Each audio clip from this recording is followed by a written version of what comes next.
Lyle Henderson sits in a rented room in Hanoi, Vietnam, staring at bank statements that tell a story he still can't fully believe. $600,000. Gone. His wife, his savings, his retirement, vanished into the humid Thai air like morning fog over the Andaman Sea. I lost $600,000 in Thailand, he says, his voice flat with exhaustion. My marriage, my dignity, 17 years of my life. And the worst part? I handed it all over willingly, every single dollar. I saw the signs, I heard the warnings, but I ignored them all. I thought I was different. I thought we were different. 17 years. 17 years of his life that he'll never get back. 17 years of believing she loved him, that they were building something together, that he'd finally found the happiness that had eluded him back in Georgia. Thailand taught me a lesson I'll never forget, Lyle continues, his jaw tight. Not everyone who smiles at you wishes you well. Sometimes the warmest embrace is just someone checking how much is left in your wallet. Let me take you back to 2006. Lyle was 57 years old, American, and he'd just finalized the most devastating divorce of his life after 32 years of marriage. He had approximately $480,000. It was everything his share of the house sale, his 401k, years of careful saving from his career as an industrial equipment salesman. This was supposed to be his retirement fund, the money that would carry him through his golden years with comfort and dignity. His ex-wife Sarah had left him for a younger man she'd met at her yoga studio. After 3 decades together, after raising 2 kids who barely spoke to him anymore, after building what he thought was an unshakable life in suburban Atlanta, she'd simply decided she was done. The divorce took 18 months and cost him another $60,000 in legal fees. When the papers were finally signed, Lyle felt like a ghost in his own life. At 57, suddenly single, living alone, in a rental apartment that smelled like someone else's cooking, Lyle felt like he'd wasted his entire existence.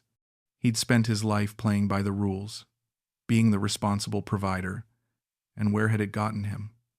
Alone, bitter, and staring at decades of emptiness ahead.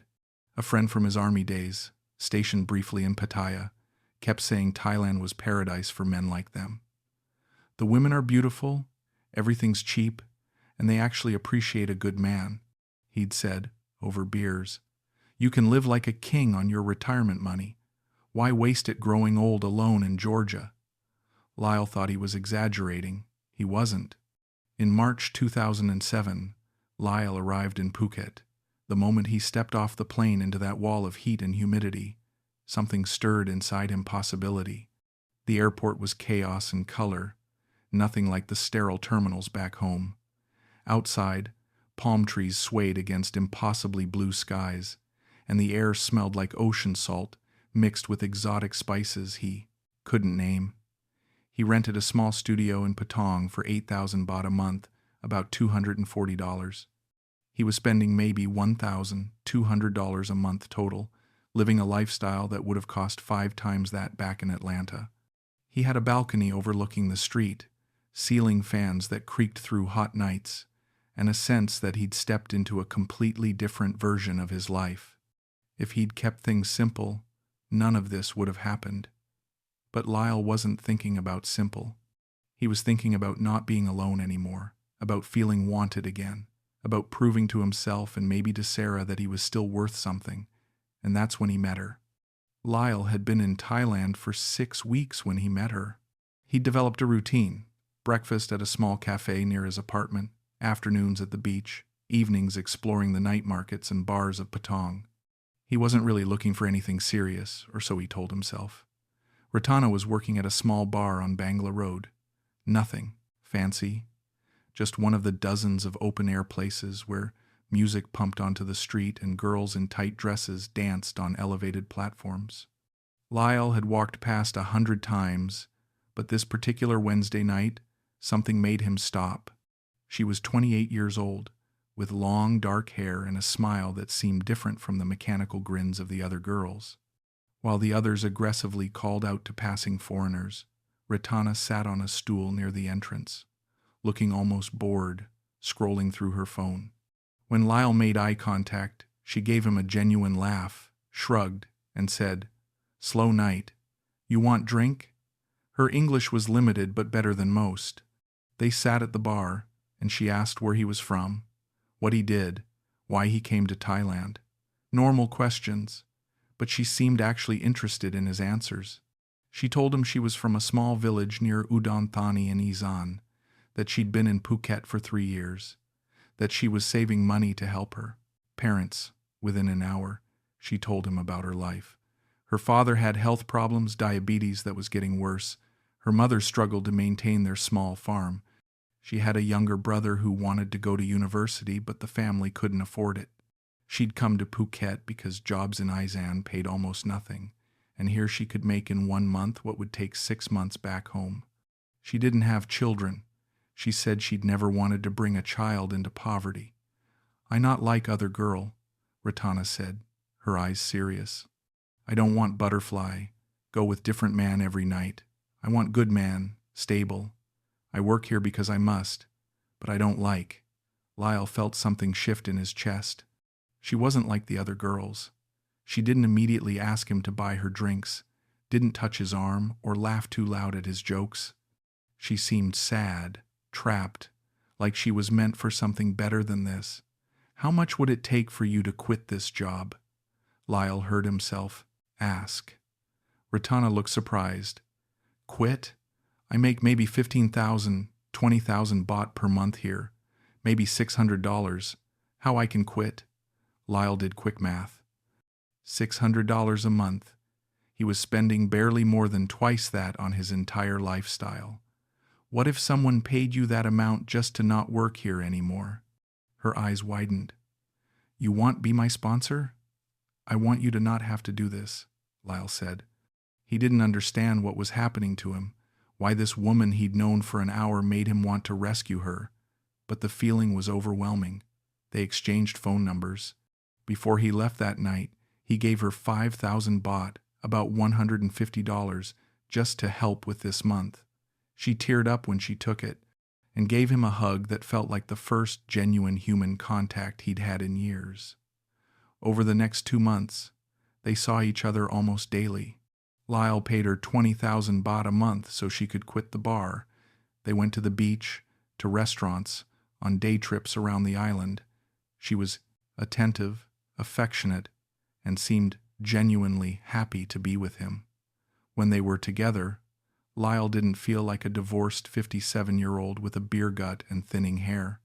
He felt like someone worthy of love. "I know what you're thinking," Lyle would later say. "Old man? Young Thai bar girl? Obvious scam." But with her, it felt different. She didn't ask for things constantly. She seemed embarrassed when I gave her money. She talked about building a life together, not just about what I could buy her. I thought I'd found someone who saw past my age, past my money, to the person I actually was. Their first real red flag came in month 3. Ratana mentioned casually that her father had been hospitalized and the family needed 30,000 baht for treatment, about $900. She didn't ask directly, just mentioned it sadly, saying she was worried and didn't know what to do. Lyle sent the money immediately.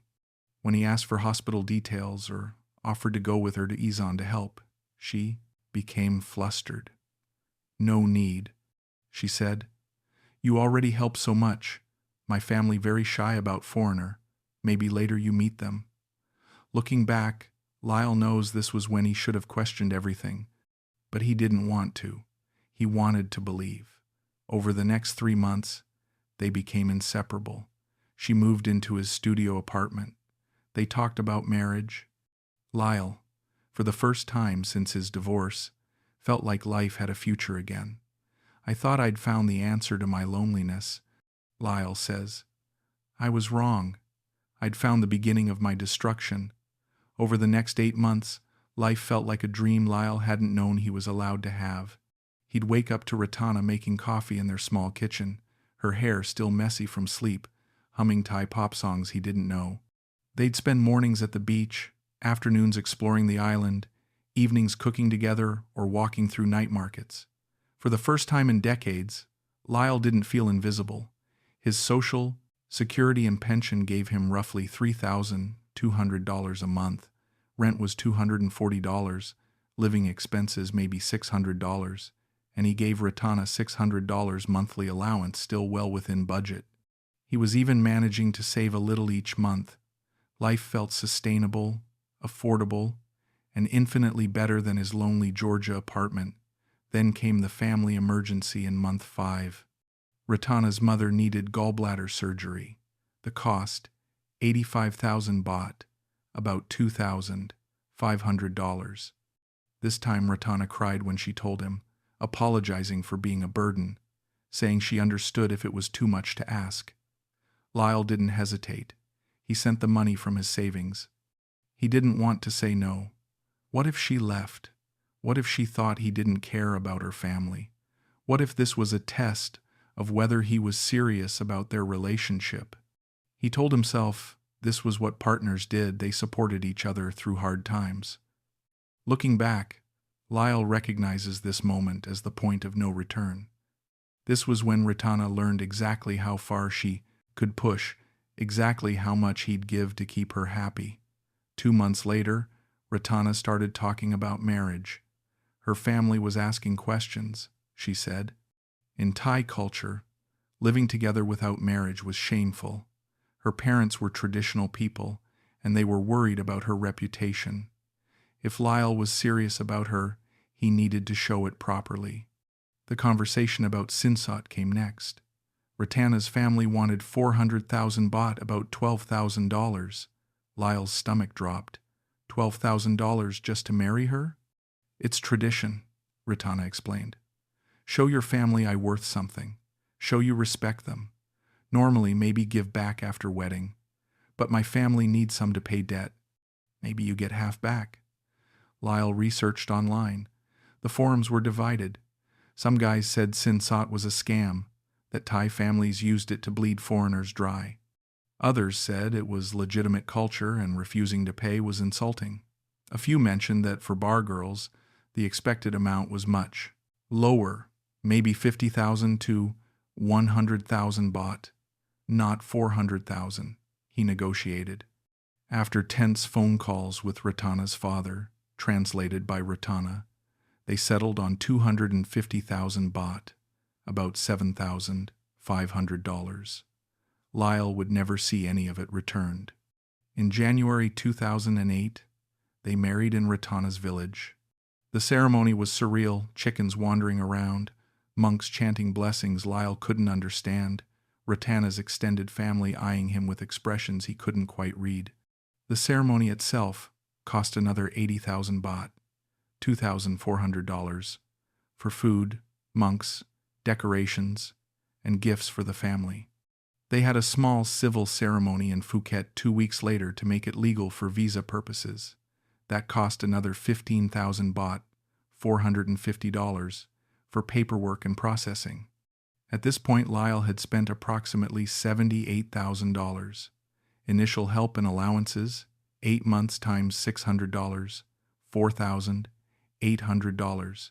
Father's hospitalization, $900. Mother's surgery, $2,500. Monthly support to Ratana, $4,800. Sinsat, $7,500. Village ceremony, $2,400. Civil ceremony, $450. Miscellaneous, to emergencies and gifts, $2,150. Total, $25,500. He still had $454,500 in savings. His monthly expenses had increased slightly. Ratana now needed more allowance for personal expenses, occasional family support, but everything still felt manageable. He was married, he had a beautiful wife, and he felt like he'd finally gotten his life back on track after the devastating divorce. When they got back to Phuket after the wedding ceremonies, things seemed perfect. Ratana was affectionate, grateful, devoted. She talked about starting a business together, maybe buying a house, building a real life in Thailand. Lyle thought marriage would solidify their relationship, make everything more secure. He was wrong. Marriage was just the beginning of the real bleeding. The first year of marriage moved fast. They settled into a new routine that felt domestic, stable, almost normal. They were living in a larger apartment now, a 2-bedroom in Patong for 15,000 baht, $450 per month. Ratana said she needed more space, that they couldn't live in a tiny studio like poor people. Lyle's monthly expenses had evolved. Rent, $450. Food and utilities, $400. Ratana's allowance, $900 increased from $600. Family support, $300. Regular monthly contribution. Entertainment and miscellaneous, $350. Total, $2,400 per month. His income was $3,200, which meant he was still saving $800 monthly or so, the math suggested. In reality, unexpected expenses ate that surplus every single month. Ratana had a pattern. She was sweet, attentive, perfect until she wanted something. Then she'd become distant, quiet, sad. When Lyle asked what was wrong, she'd say nothing for hours or days until he pressed hard enough. One afternoon she mentioned seeing a gold bracelet at a shop. Just mentioned it. So beautiful, she'd said wistfully, but too expensive. The price was 18,000 baht, $540. Lyle bought it the next day.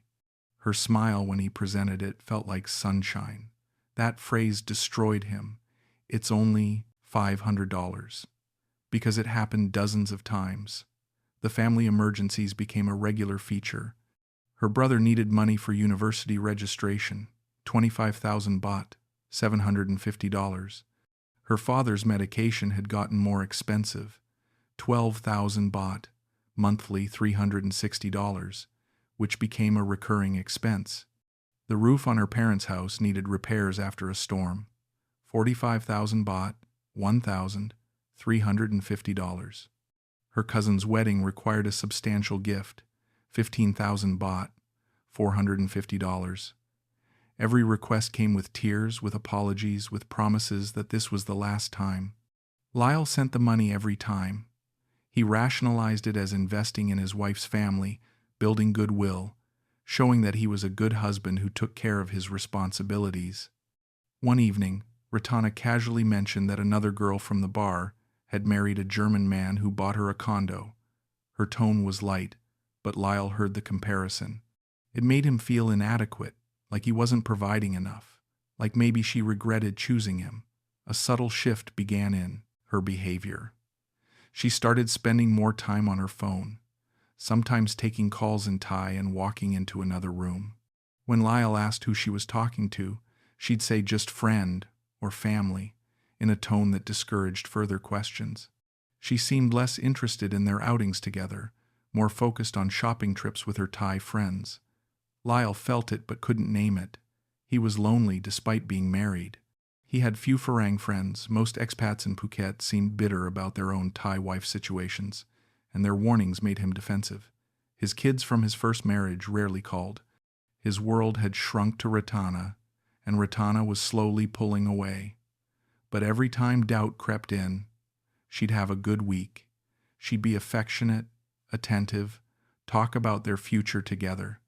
Those good periods were enough to erase weeks of distance. Lyle clung to them like life rafts. By the end of their first year of marriage, Lyle had spent another $42,000. Regular monthly expenses, $28,800, $2,400, times 12. Emergencies and extras, $13,200. Cumulative total, $67,500. He had $412,500 remaining. Still substantial, but the trajectory was clear to anyone looking objectively. Lyle wasn't looking objectively. He was looking through the lens of a man terrified of being alone again. Then Ratana started talking about the restaurant. This was when things went from bad to catastrophic. In March 2009, 2 years after they'd met, Ratana said, I have idea for our future. She wanted to open a small restaurant in Patong, nothing fancy, just good Thai food at reasonable prices for tourists and locals. She'd always dreamed of having her own business, she said. She was tired of depending on his money, wanted to contribute, to make their life more stable. The estimated cost, 800,000 baht, about $24,000. Lyle's stomach tightened. $24,000 was a significant chunk of his savings, and there were obvious concerns. First, he knew nothing about the restaurant business. Neither did Ratana. Her work experience was bars and clubs, not food service. Second, the failure rate for restaurants was notoriously high, even more so in Thailand, where competition was fierce and operating costs unpredictable. Third, and most importantly, he couldn't legally own a business in Thailand. Everything would have to be in Ratana's name. I worried about this, Lyle admits. I wasn't stupid. I knew putting everything in her name was dangerous, but what choice did I have? Ratana had answers for every concern. To the ownership question, we married. What mine is yours. You think I run away with restaurant? We building life together. To the money question, this not just spending, this investment. Restaurant make maybe 60,000, 80,000 baht profit per month. You get money back in 1 year, then profit forever. To the risk question, Thai people need to eat. Tourists always come Phuket. How restaurant can fail if food good and price fair? There was also pressure from her family. Ratana's father called and spoke to Lyle through Ratana's translation. The family was proud that his daughter found a good foreign husband. They hoped he would help her build something stable, something she could be proud of, not just give her allowance like she was still a bar girl. Didn't he want a wife who was a successful business owner, not just dependent on him? The words stung. Lyle had spent his career in sales, had provided for Sarah and his kids for 30 years. He wanted to be seen as a provider, a builder, someone who made things happen. The idea of Ratana running a successful restaurant with his backing appealed to his ego. He started to rationalize. Maybe this was smart. Instead of bleeding money monthly on allowances and emergencies, they'd have a business that generated income. If it succeeded, Ratana would be busy and fulfilled, less focused on shopping and family demands. They'd have something they built together. And yes, everything would be in her name, legally, but they were married. What was hers was his, right? I wanted to believe her, Lyle says. More than that, I wanted to believe in us, in the future we were supposedly building. Saying no meant admitting this whole thing might be a mistake. I wasn't ready to admit that. The legal reality was harsh. Foreigners in Thailand face strict business ownership restrictions. Lyle could own up to 49% of a company, but only if he had proper work permits and met minimum capital requirements. For a simple restaurant, the easiest path was putting everything in Ratana's name. His lawyer, a British expat who'd seen this scenario dozens of times, was blunt. You're taking a massive risk. If the marriage goes south, you have zero legal claim to anything in her name. I've seen guys lose millions this way. Lyle signed anyway. Over the next 5 months, they found a location, negotiated the lease, bought equipment, hired staff. What started as $24,000 metastasized quickly. The space needed renovation, $8,000. Equipment costs ran higher than expected, $11,000. Initial inventory, licenses, and deposits, $6,000. Staff hiring and training, $3,000. Ratana was in her element, making decisions rapidly, spending confidently. Lyle tried to stay involved but felt increasingly sidelined. Everything was in Thai, conducted in a language and culture he only marginally understood. When he questioned costs, Ratana would get defensive. You don't trust me? You think I cheating you? This my culture, my language. You want me succeed or not? By August 2009, when the restaurant opened, Lyle had spent $52,000 total. The final cost blew past every initial estimate. During the purchase process, Lyle noticed something odd. Paperwork was always in Thai, handled entirely by Ratana and her cousin who supposedly understood business matters. When Lyle asked for translations or to involve his lawyer, Ratana became hurt. "Why you need lawyer? We married. You don't trust your wife?" The emotional manipulation worked. Lyle backed down each time. At the opening ceremony, Ratana's entire family attended. There were flowers, speeches in Thai, blessings from monks. Everyone congratulated Lyle on being such a generous husband. He felt proud.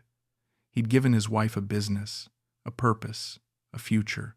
Surely this would stabilize everything. After spending $52,000 on the restaurant, Lyle was down to $360,500, 75% of his initial savings. His monthly income was unchanged at $3,200, but he'd stopped saving entirely. Every dollar was going to living expenses and restaurant support. When they closed on opening night after a modest crowd, Lyle felt genuine optimism.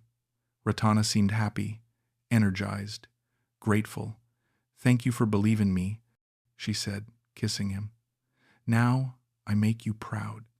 For about 6 weeks, Lyle thought maybe he'd been right to invest. Then the problems started. By October 2009, 3 months after opening, the restaurant was struggling. The problem was multifaceted. First, Patong had dozens of Thai restaurants, many with established reputations and better locations. Second, Ratana's management skills were minimal. She'd overhired staff, including 3 cousins who seemed to work sporadically, overordered inventory that spoiled, and set prices too low to cover costs. Third, and most damaging, she was rarely there. The restaurant should have been her focus, Lyle says. Instead, she treated it like a vanity project. She'd show up for a few hours, take photos for Facebook, then disappear for the rest of the day. Every 2 weeks, Ratana would report that the restaurant needed money. Equipment broke and needed replacement. Staff demanded higher wages or threatened to quit. Suppliers required upfront payment for inventory.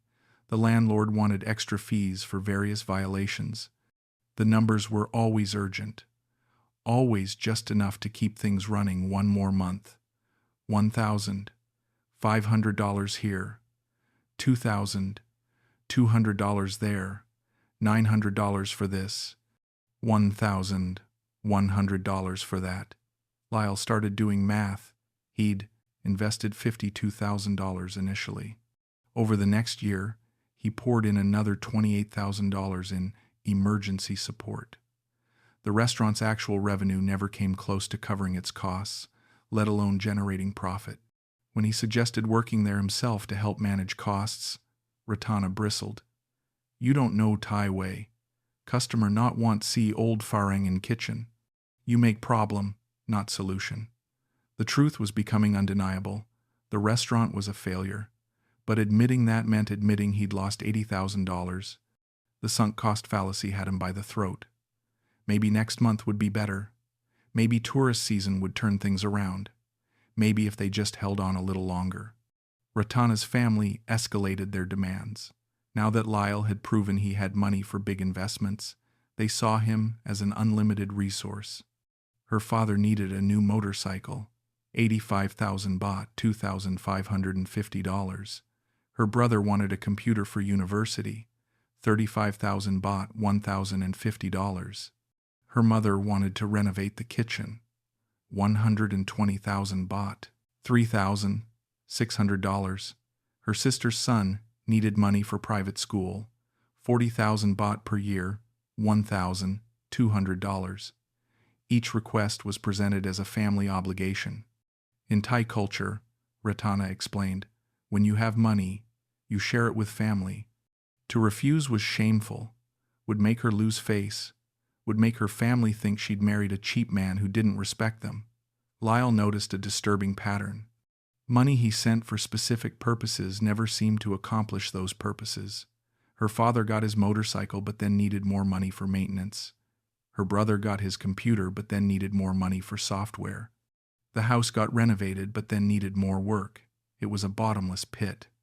Over 2 years, Lyle calculated he'd sent approximately $38,000 to Ratana's family, equivalent to nearly 2 years of his pre-Thailand living expenses. The red flags in their relationship were mounting into a parade. Ratana had become increasingly distant. Affection was rare and mechanical. Conversations were perfunctory. She spent more time with Thai friends than with Lyle. She'd be gone for entire days without clear explanation, saying she was at restaurant or with friend or shopping. When Lyle called during these absences, she often didn't answer, texting back hours later with vague explanations. She was obsessively protective of her phone. It was always face down, always password protected, always with her even when she went to the bathroom. If it rang and Lyle was nearby, she'd often ignore it or take the call outside. Their intimate life had evaporated almost entirely. Ratana always had excuses: tired from the restaurant, not feeling well, stressed about money, too hot, too late. What had once been frequent and affectionate had become monthly and obligatory. Friends started warning him. A British expat, Lyle, occasionally drank with mention seeing Ratana with a young Thai man at a bar in Phuket town, sitting close, holding hands. When Lyle confronted her, she exploded. "You believe Farang, stranger over your wife? That my cousin. You so jealous, so insecure. This why I not want be close to you. You always accuse me." The gaslighting worked. Lyle apologized. He didn't want to be the jealous, suspicious husband. He wanted to trust her. By mid-2011, 4 years after meeting Ratana, Lyle's financial situation was grim. Total spent, initial courtship and marriage, $25,500. Living expenses, 4 years times $28,800. $115,200. Restaurant investment and ongoing losses, $80,000. Family support, $38,000. Unexpected expenses and emergencies, $16,300. Grand total, $275,000. He was down to $205,000, less than half his initial savings. His monthly income of $3,200 was entirely consumed by living expenses. He wasn't saving anything. He was 61 years old, hemorrhaging money, trapped in a failing restaurant, and married to a woman who seemed to barely tolerate his presence. The restaurant closed in August 2011 after 2 years of losses. Ratana blamed the economy, the location, bad luck, everything, except her own mismanagement. She didn't seem particularly sad. She'd gotten $80,000 out of it, and now she could focus on other things. Lyle asked. "I not know yet," Ratana said, "but that something turned out to be a house in her village, and this time the cost would be even higher." In November 2011, while Ratana was supposedly visiting her family in Isan for 3 weeks, Lyle's world began to collapse. He'd been in Thailand for 4.5 years, married for nearly 4. He was 61 years old, more than half his savings gone, living in a country where he barely spoke the language, in a marriage that felt increasingly hollow. The trigger came on a Tuesday afternoon. Ratana had left her iPad on the kitchen counter. She'd bought it 6 months earlier with money she claimed was from saving her allowance. Lyle wasn't snooping, or so he told himself. The screen lit up with a Facebook message notification. He glanced at it reflexively. The message was in Thai, but he recognized one word, his name in English letters. Lyle. Curiosity overtook caution. He opened the iPad she hadn't logged out and opened Facebook Messenger. What he found made his hands shake. The conversation was between Ratana and someone named Sompong. It went back months. Most was in Thai, but there were photos, Ratana with a Thai man in his 30s, his arm around her waist, both smiling at the camera. Ratana at a beach resort Lyle had never been to. Ratana wearing jewelry Lyle hadn't bought her. He used Google Translate on his phone, photographing sections of text and translating them. The translations were rough, but devastatingly clear. When will you leave the old Farang? Not yet.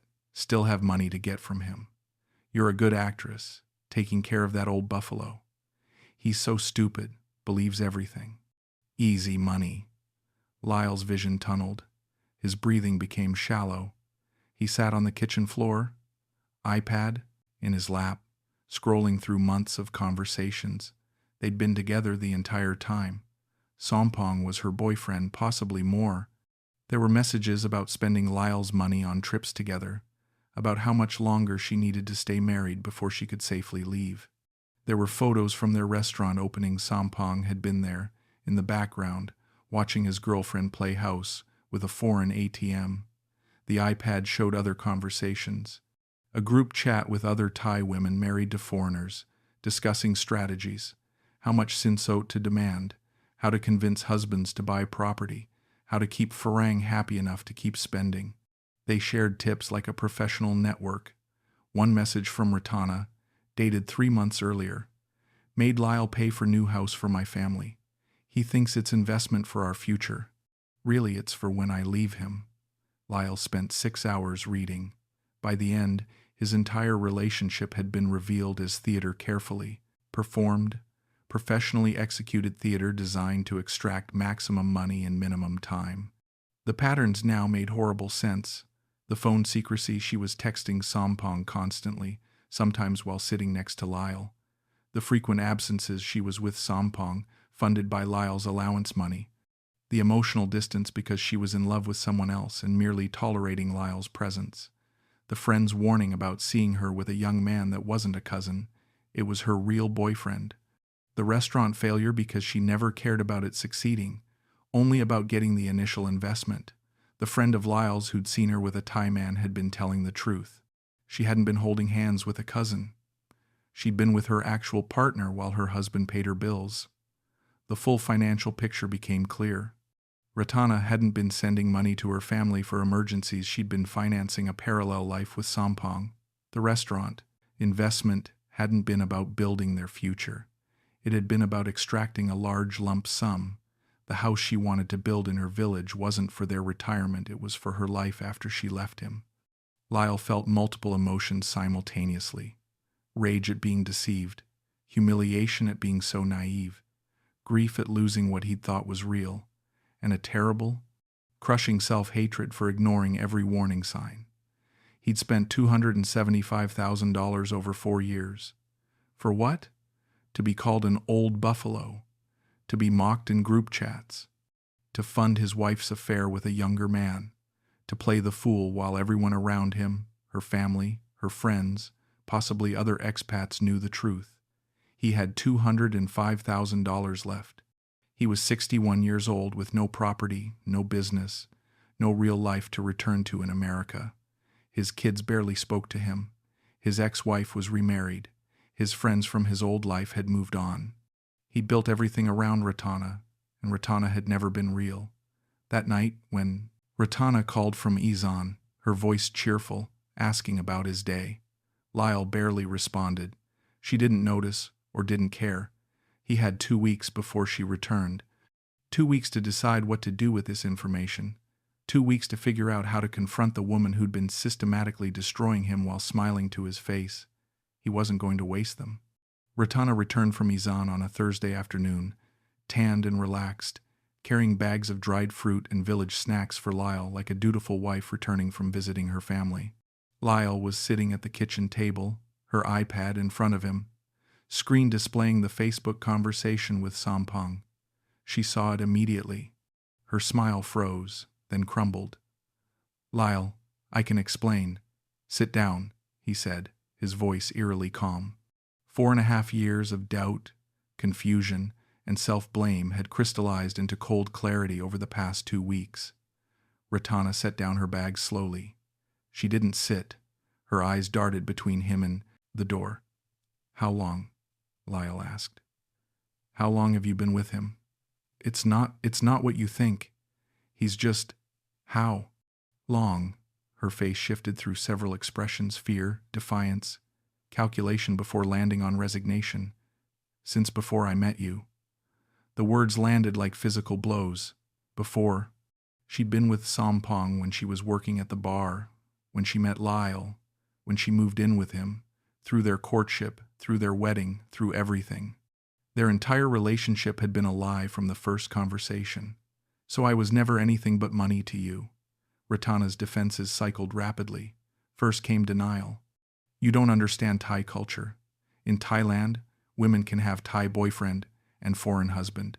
It's normal. Everybody does this. Don't bullshit me about Thai culture. Lyle said. You lied. You've been lying for years. Next came excuses. I did care about you. You were kind to me. But you're old. What you expect? You want young, beautiful Thai woman to love you like Romeo and Juliet? You want real love? Go marry old Farang woman. You came to Thailand for pretty young girl? You got what you wanted, why you complaining? The honesty was brutal and probably more truthful than anything she'd said in years. Lyle pulled up specific messages, reading them back to her. The ones where she called him stupid, old buffalo, easy ATM. The ones where she discussed with friends how much longer to stay. The ones where she and Sampong made plans for their future, the future funded by Lyle's savings. Okay. Ratana's facade cracked completely. Yes, you want truth? Here is truth. You came to Thailand thinking you could buy young woman. You think because you have money, I should love you. I worked in bar because I poor, not because I want old foreign man touch me. You give me money? I gave you what you paid for.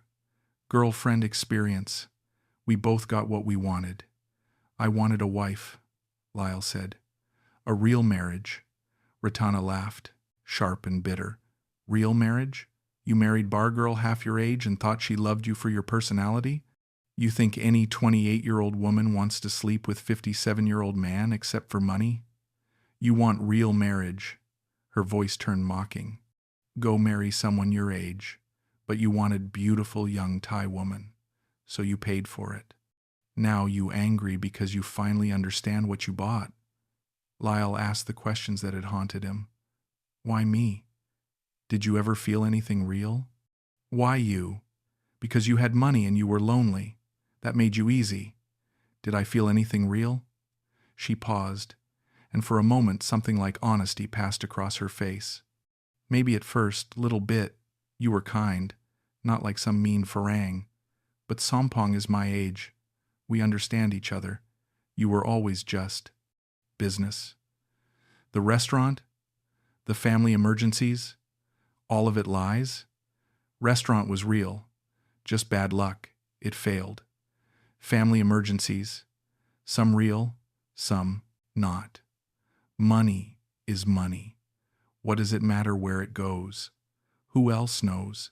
Does your family know about Sampong? Everybody knows. My mother, my father, my friends. Everybody except you. The humiliation was total. He'd been the butt of a joke that everyone was in on except him.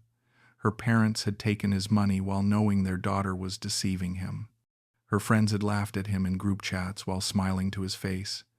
Even the staff at the restaurant probably knew. The entire time he thought he was building a life, he was funding a performance. Lyle felt his rage compress into something cold and hard. Get out.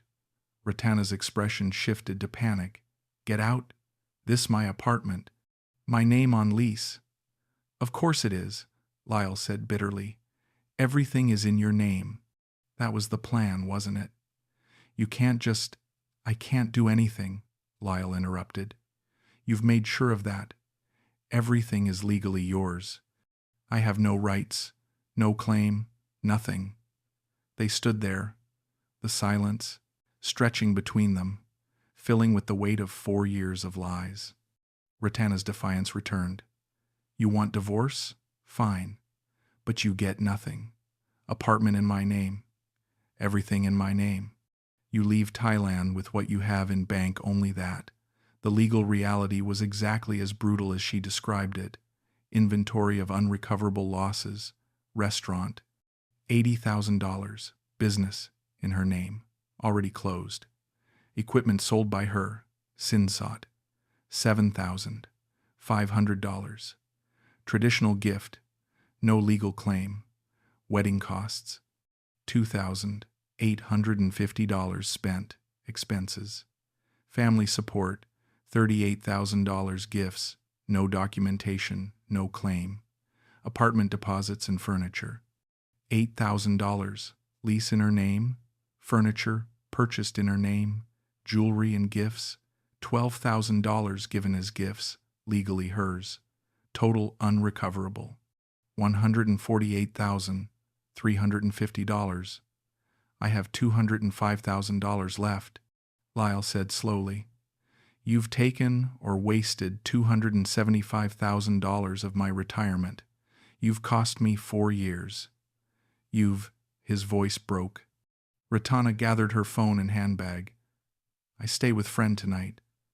Tomorrow I come back. We talk about how to separate. She paused at the door. I'm sorry if you sad. But you knew what this was. Maybe you didn't want to see it, but you knew. You just wanted pretty young girlfriend more than you wanted truth. After she left, Lyle sat in the silent apartment, surrounded by furniture and decorations they'd bought together, all legally hers. He thought about the house she'd wanted him to build in her village. He'd almost done it. Another $150,000 she'd almost gotten from him. He wasn't going to give her another dollar. But he also couldn't stay in Thailand. Everything he'd built here was built on sand, and the tide had finally come in. He was 61 years old with $205,000 remaining. He had no house, no wife, no community, no purpose. He'd spent 4.5 years in Thailand and had nothing to show for it except painful, expensive lessons. The decision was made. He was leaving. Over the next 3 weeks, as Lyle prepared to leave Thailand, he learned just how deep the deception had gone. He contacted a lawyer to handle the divorce. The lawyer, the same British expat who'd warned him years earlier, was unsurprised by the situation. Happens more often than you'd think, he said. You're luckier than some, at least you still have capital left to leave with.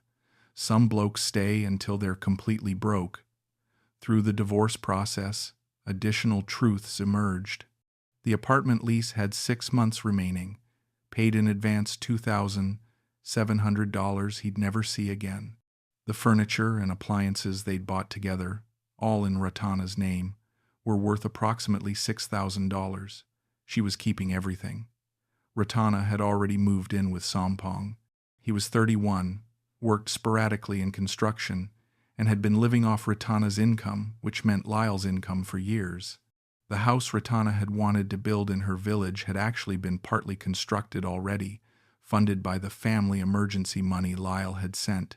He'd literally been paying for her. Exit strategy. The restaurant equipment Ratana claimed had been sold to cover debts had actually been sold to her cousin for a fraction of market value, another family member profiting from Lyle's investment. The emergencies he'd funded over the years had varying degrees of truth.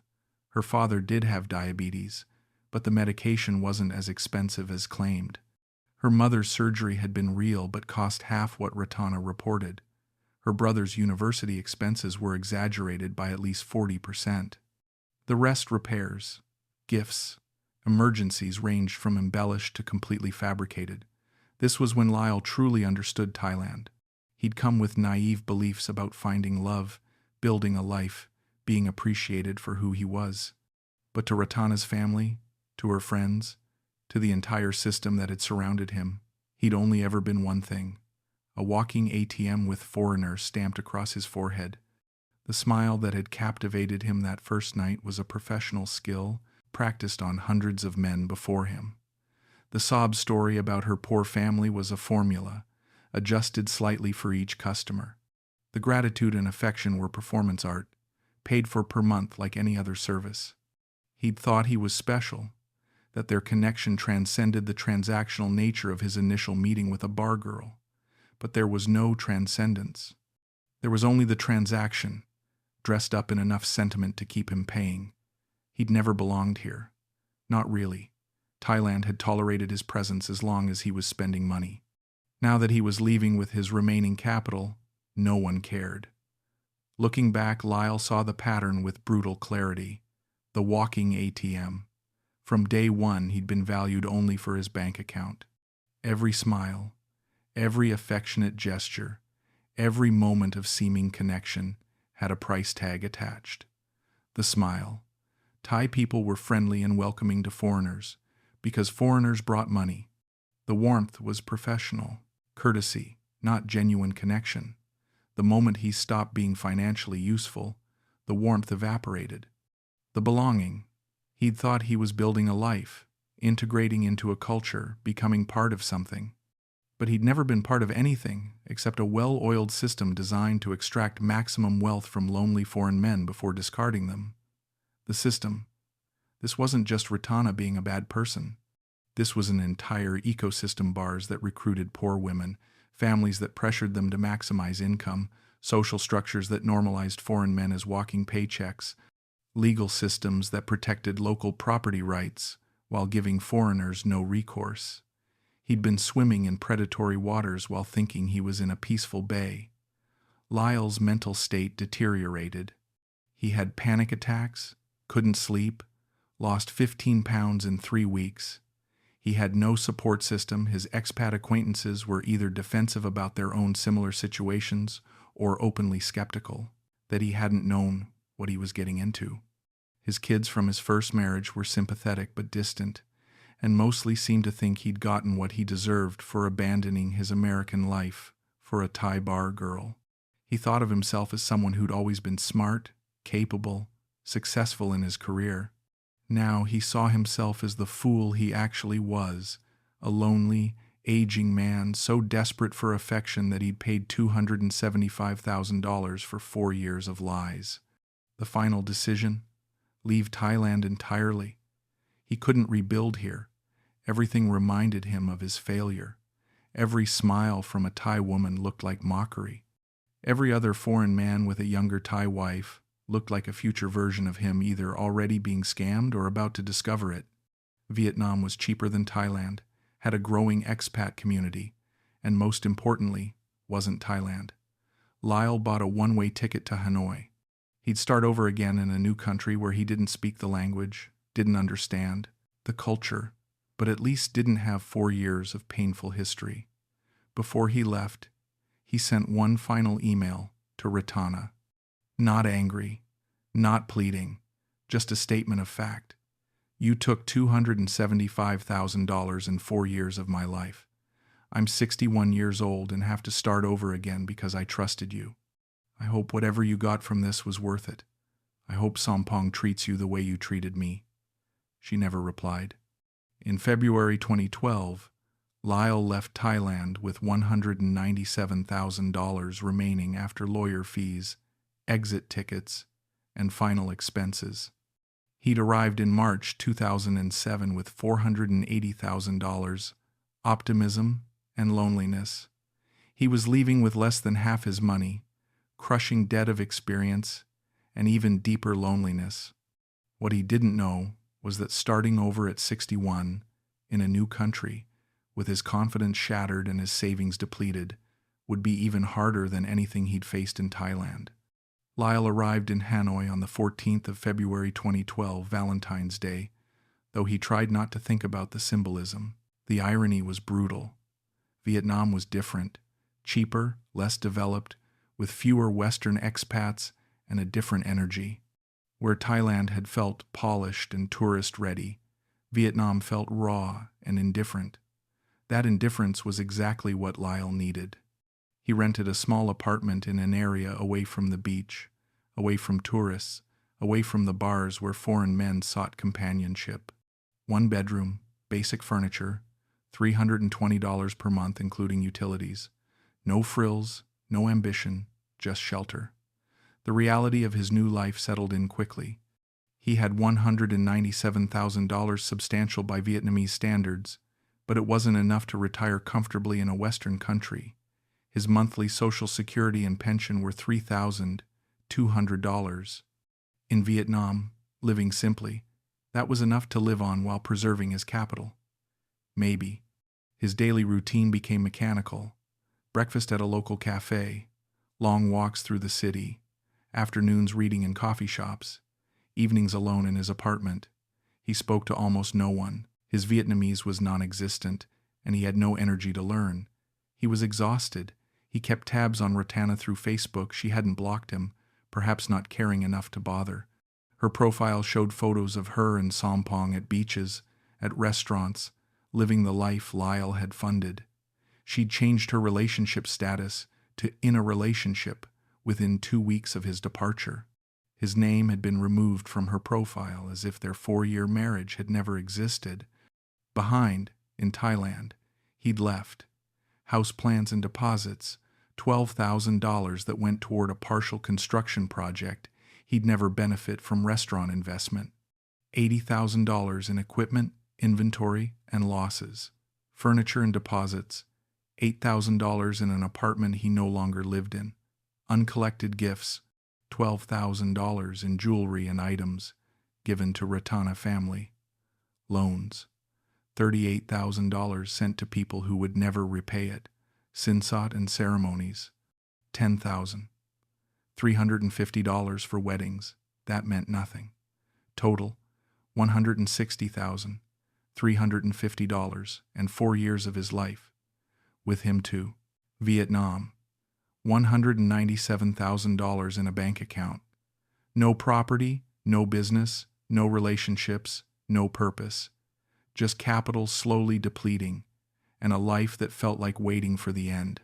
Thailand had taken the physical money, but what it really took was harder to quantify. His confidence, his ability to trust, his sense of himself as someone capable and intelligent. He'd been reduced to a cautionary tale, another stupid Farang who thought he could buy love and got exactly what he deserved. It's 2024 now. Lyle is 74 years old. He's still in Hanoi. He has approximately $142,000 remaining. His living expenses have been stable at around $1,400 per month: rent, food, utilities, basic entertainment. His income of $3,200 monthly has allowed him to save about $1,800 per month, but medical expenses have started eating into that surplus. He lives in the same small apartment he moved into 12 years ago. It's functional, clean, impersonal. There are no photos on the walls, no decorations that suggest a life being lived, only a life being endured. His health is declining.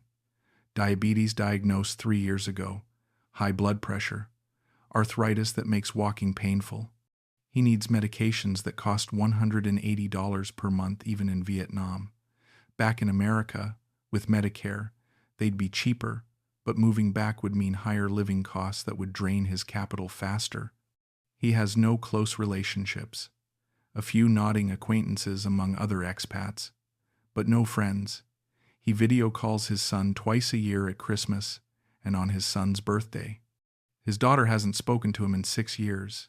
His ex-wife Sarah remarried and moved to Florida. His former life in Georgia feels like it belonged to someone else. Some days he sits in coffee shops and watches other older Western men with young Vietnamese girlfriends. He wants to warn them. He wants to grab them by the shoulders and scream, "Don't do what I did. Save yourself." But he doesn't. They wouldn't listen. He wouldn't have listened either. Other days he feels nothing, just the empty passage of time. He wakes up, goes through motions, goes to sleep. The past is painful. The future is blank. The present is gray. Most days are somewhere in between. He exists. That's the best word for it. He's not living a life he chose. He's occupying the space left after his choices destroyed the life he wanted. If he could go back, he'd stay in Georgia. He'd deal with the loneliness of divorce without fleeing to Thailand.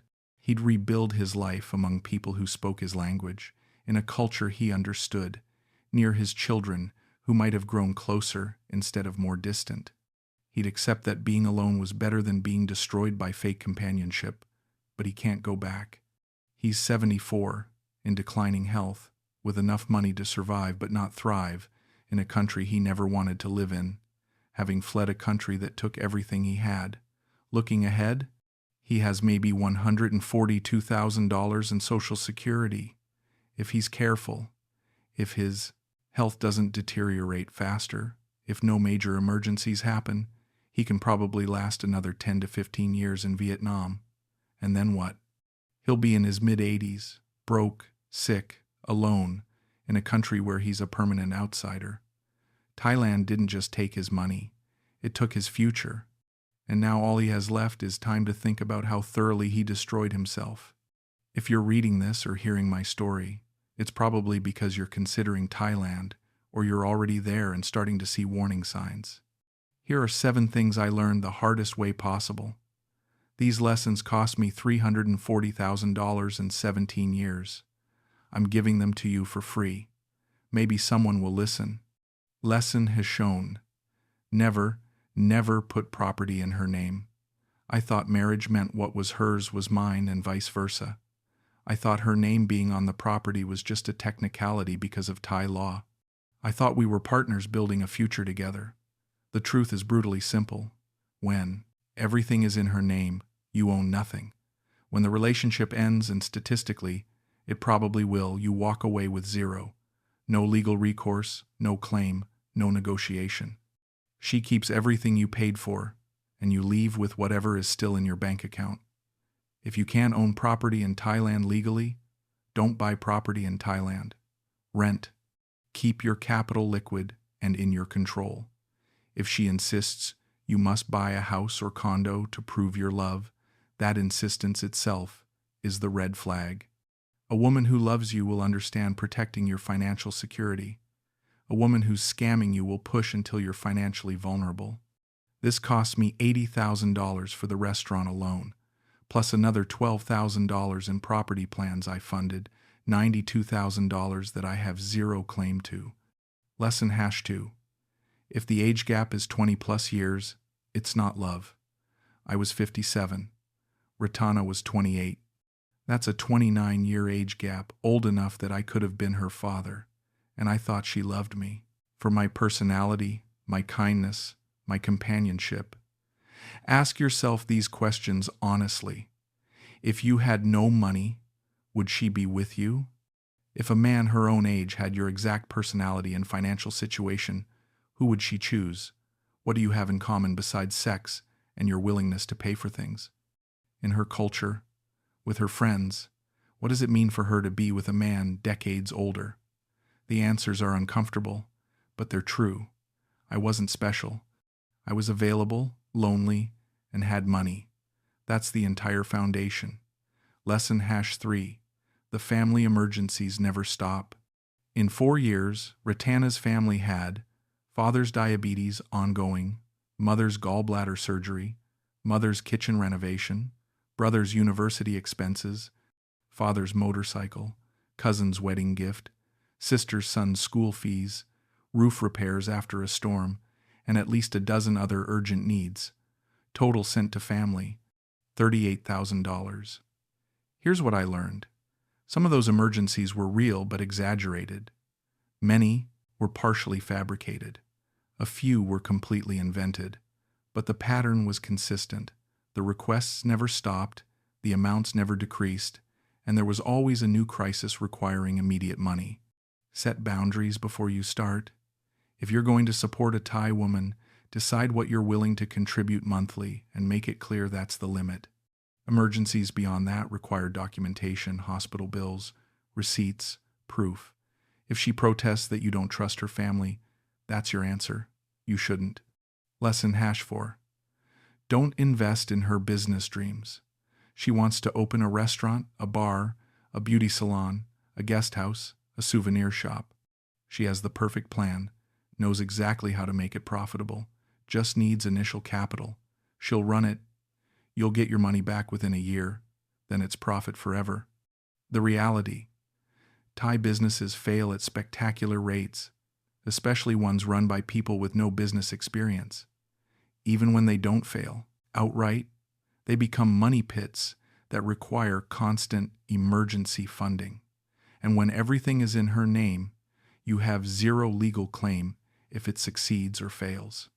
The business will either fail completely and take your investment with it, succeed modestly and somehow never generate the promised returns, or succeed substantially and belong entirely to her when you separate.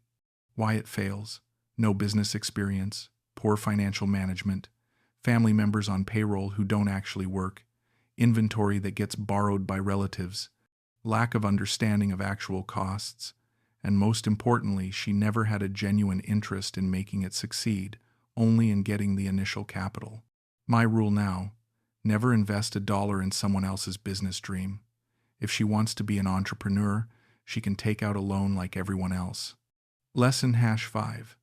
Sin sought is a financial hostage negotiation, not a tradition. They say it's a traditional bride price to honor the family, a symbol of respect, a cultural practice that shows you're serious.